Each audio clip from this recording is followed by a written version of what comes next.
Hi, everybody. It's Ruth Carter here, your costume designer. And I just want to talk this morning about roadblocks or creative blocks. And, I know a lot of you experience it. I'm asked all the time, what do you do when a director doesn't want something that you created, or you just aren't hitting the mark for some reason? You're trying and you're giving it your all, but it just doesn't seem to hit the mark.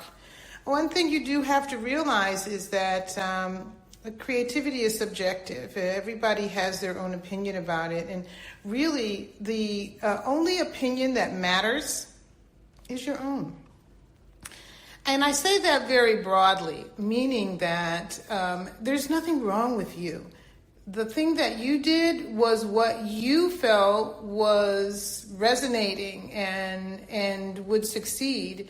And in many instances, it actually may and it could. But because creativity, when you are working in an environment where it's not completely your decision, means that you have to be open to evaluation, decisions that are based on things that you can't imagine what they're based on. It could be pure ego that the person that's looking at it may think it's great inside, but they didn't create it, and therefore it's rejected. So as artists, we're very sensitive, and we take our work very seriously, and it's almost personal because it takes so much brain power and passion and all of your senses to be creative and to create something. So it's hard to accept sometimes constructive criticism. It's hard to step outside of yourself and look at it in that way, and sometimes criticism can sting a little bit. But if we want to succeed in a professional setting, we can't let our ego drive the ship. We do have to be good listeners.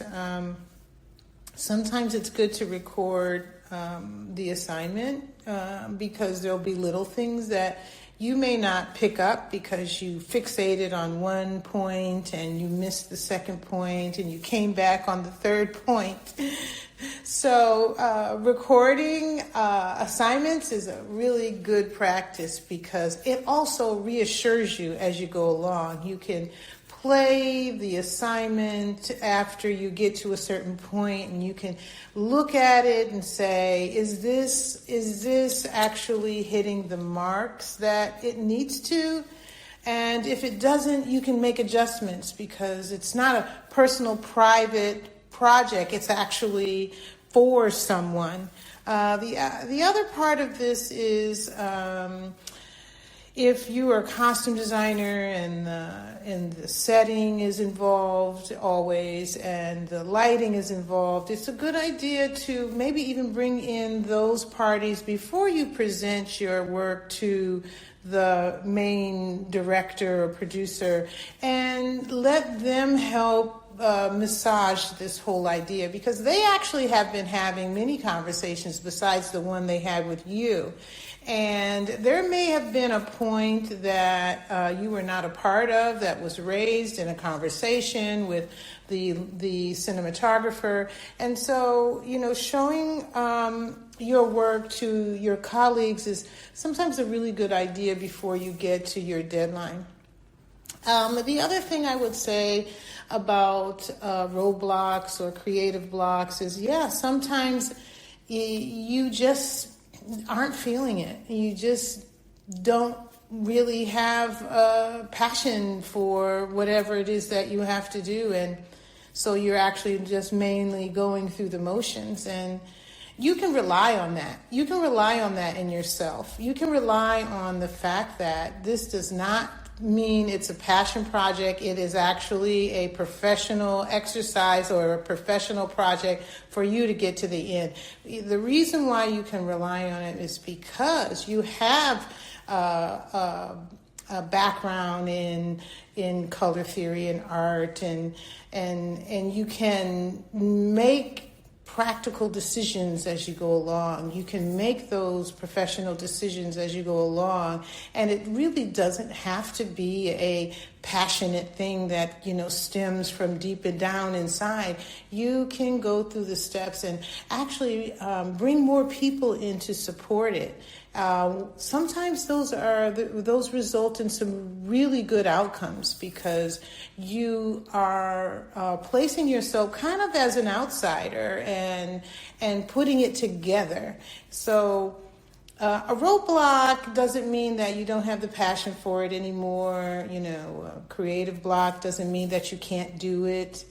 It just means that you have to rely on other elements that actually are a part of your way of working, that are a part of what you've built in your experience, and you can form something that may even eventually be passionate to you. You just have to put one foot in front of the other and get going and get started, and ignore that nagging part of you that's saying, I hate this, I don't like this, I don't want to do this. Somebody's writing a check for you every week, and that you're here for that reason, and you want to stay. If you want to stay, you have to rely on the mechanics. It's kind of like Stanislavski for acting is emotional recall, but there's another technique that actors use. I forget what it's called, but it's actually using the mechanics of building a character. And both techniques are valid, are good to use. And that's the same for you as a costume designer. Maybe you wanted to bring in a lot of color and a lot of culture and all kinds of beautiful things into this costume, but somebody wants you to keep it very simple and very plain and doesn't want anything. Well, that's the way it goes. You can paint that character at home on your own, do your thing, but on the job, just go through those steps that and maybe even implore someone else to, align with you to get it done and learn something about the simplicity of it all. So that's my advice, and I hope that it was helpful for you. This is Ruth Carter, signing off.